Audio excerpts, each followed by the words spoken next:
अजमेर में शुक्रवार को 75वें गणतंत्र दिवस का जिला स्तरीय कार्यक्रम आयोजित किया गया। पुलिस लाइन मैदान में यह दूसरी बार गणतंत्र दिवस समारोह आयोजित हुआ। जल संसाधन मंत्री सुरेश रावत ने ध्वजारोहण कर राष्ट्रगान का आयोजन हुआ।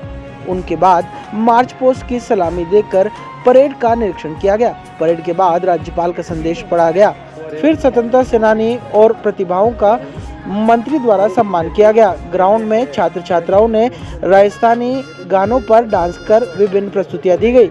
वहीं स्कूली बच्चों ने पीटी के साथ ही व्यायाम में भी अपनी भागीदारी निभाई। इस मौके पर मुख्य अतिथि सुरेश रावत ने अपने संबोधन में सभी को शुभकामनाएं देते हुए अपने संबोधन में कहा कि देश और प्रदेश प्रधानमंत्री मोदी और मुख्यमंत्री वजन लाल के नेतृत्व में तेजी से विकास के पथ पर आगे बढ़ रहा है।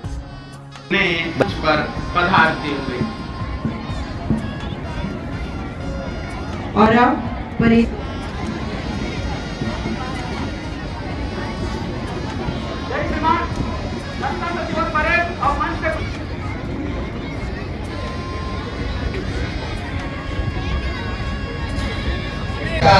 बीमार का होगा भैया के बाद दीजिए दूसरों को प्राण। और कहते हैं कभी-कभी एंकर्स में और डॉक्टर कटारा साहब के कहने से भी किसी जाति का यदि और भी अधिक सुंदर स्वरूप आता है तो आप भी आनंद लें और उत्साहित हैं। जोरदार तालियों से स्वागत है। ये सर्वाधिक हुए तो यहाँ ग्रामीण परिवेश में आया है कृषक लागरिया मंत्रो। और ये कृषक निश्चित रूप से हमारे अन्नदाता हैं और ये अन्नदाता हमारे जीवन के भाग्य विधाता हैं। हम जोरदार तालियों से कृषि विभाग की इस झांकी का स्वागत और अभिनंदन करते हैं।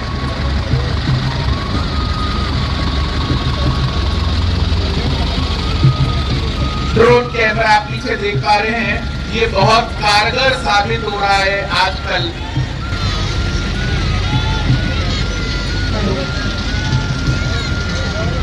और आप पीछे देख पा रहे हैं नव भारत साक्षर माननीय प्रधानमंत्री की मंशा के अनुरूप 2022 से 27 तक 9,934 लर्नर्स ने एग्जाम लिया और इस साल हमें 9,000 का टारगेट मिला है पूरे जिले में। और जिसमें से जोरदार तालियां इस झांकी के लिए। फाउंडेशन हमारा एकमात्र एनजीओ जो पूरे नवभारत साक्षरता कार्यक्रम के साथ जुड़ा हुआ है।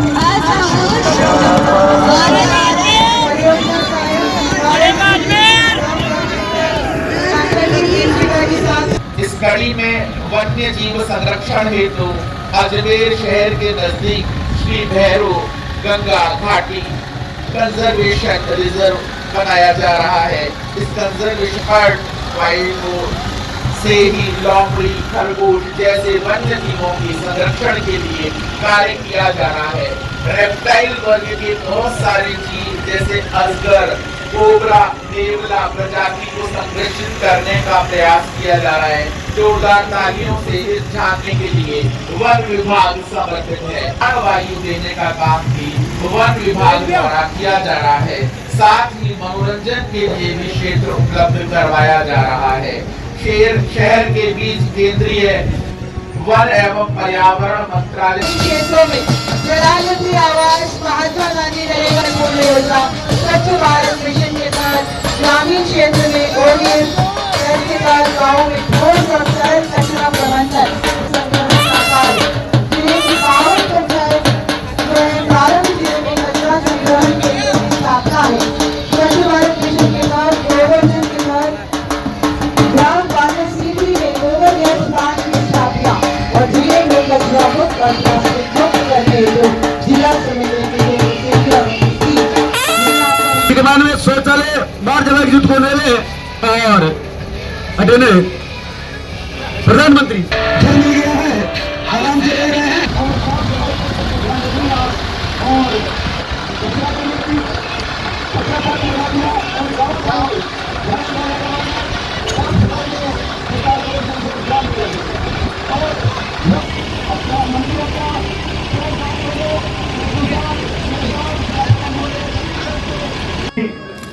भारत माता का जयकारा लगाएंगे।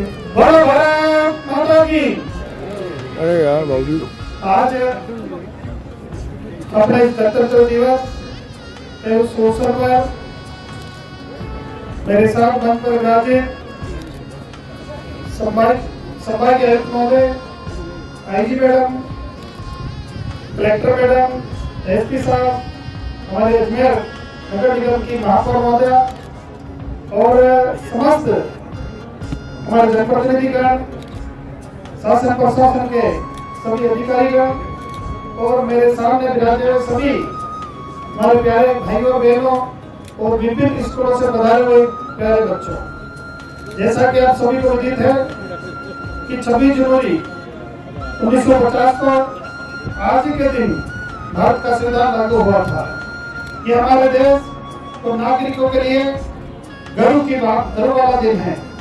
हमारे पूर्वजों ने आजादी की लड़ाई में हमारे लिए अपनी जान न्यौछावर की। इसे ध्यान में रखते हुए अपने देश को एक बेहतर देश बनाने की शपथ लेनी चाहिए।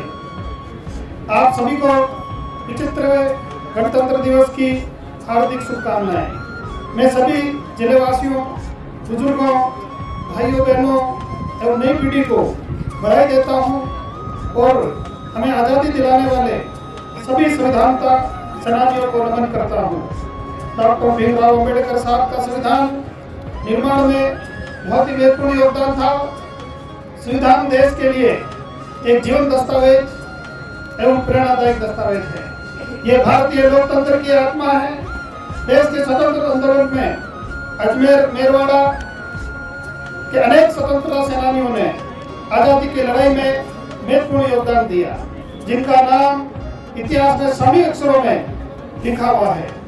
ऐसे स्वतंत्रता सेनानी जिसमें श्री सर्वश्री विजय सिंह पाठक, राव गोपाल सिंह खरवा, हरिभाऊ जी उपाध्याय, अर्जुन लाल जी सेठी, श्री रुद्रदत्त जी मिश्रा, राम नारायण जी चौधरी, कप्तान दुर्गा प्रकाश जी चौधरी, ब्रजमोहन लाल जी शर्मा, ज्वाला प्रसाद जी, दामोदर दास जी राठी, राम निवास जी आदि अनेकों ऐसे सपूत हुए जिन्होंने इस धरती का नाम स्वतंत्रता आंदोलन में सम्मान के साथ दर्ज करवाया।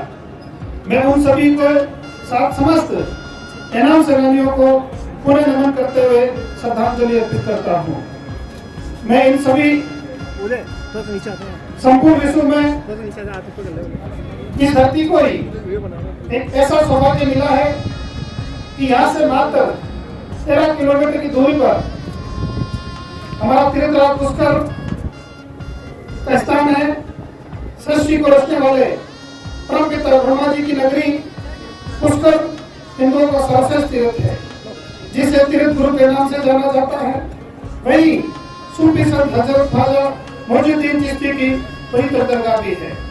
सामाजिक कुरीतियों को लड़ने और महिला जागृति को आगे लाने वाले महर्षि स्वामी दयानंद सरस्वती जी की निर्माण स्थली भी अजमेर में ही है। यहाँ की नसिया सभी को अहिंसा और त्याग का संदेश देती है। अजमेर की स्थापना 7वीं शताब्दी में अजय पाल चौहान जी द्वारा की गई, जिनका नामांकन अजमेर के रूप में हुआ, जो बाद में अजमेर के नाम से जाने लगा। अंतिम हिंदू सम्राट पृथ्वीराज चौहान के समय अजमेर को विशाल एवं समृद्ध राजधानी देने का सौभाग्य भी मिला था। राजस्थान का हत्या स्थली अजमेर जिला सतत विकास की ओर हमेशा आगे दौड़ रहा है और जिले के ग्रामीण और शहरी क्षेत्रों का चप्पा विकास के सबको मैं गणतंत्र दिवस की बहुत बहुत बधाई और शुभकामनाएं देता हूं। और आज जिला स्तरीय इस कार्यक्रम के अंदर सभी लोगों ने हिस्सा लिया, उनको भी धन्यवाद देता हूं। और विशेष तौर से हमारे जो प्यारे बच्चे, छोटे छोटे नन्हे बच्चे विभिन्न स्कूलों से पधारे, उन्होंने भी अपनी कलाकृति के माध्यम से हम सबका मन मोहा और अपनी कला का प्रदर्शन किया। उनको भी साधुवाद देता हूँ, धन्यवाद देता हूँ। और साथ ही विभिन्न विभाग के जो सरकारी महकमे हैं, उन्होंने भी अपने जो कार्य हो रहे हैं उनके बारे में झांकियाँ प्रस्तुत करी और भी काफ़ी एक्टिविटी विभिन्न क्षेत्रों में उत्कृष्ट कार्य करने वालों को यहाँ पुरस्कृत भी किया गया। मैं उनको भी बधाई देता हूँ। और यहाँ प्रशासन के द्वारा इतना अच्छा इंतजाम किया, इनको भी मैं धन्यवाद देता हूँ। और साथ ही सभी लोगों से मैं अपील करता हूँ, क्योंकि ये गणतंत्र दिवस है और प्रतिवर्ष गणतंत्र दिवस इसलिए मनाया जाता है कि हमारे बाबा साहब भीमराव अम्बेडकर जी द्वारा वर्णित संविधान के बारे में अपन समझे, ज़्यादा से ज़्यादा उसके बारे में जानकारी हो और हम सब लोग इसका पालन करें। और मैं अमर शहीदों को भी मैं बार बार पुनः नमन करता हूँ कि उनकी शहादत की वजह से ही आज गणतंत्र दिवस हम मना रहे हैं और प्रतिवर्ष इसलिए मनाते हैं ताकि हम उनकी शहादत याद रखें।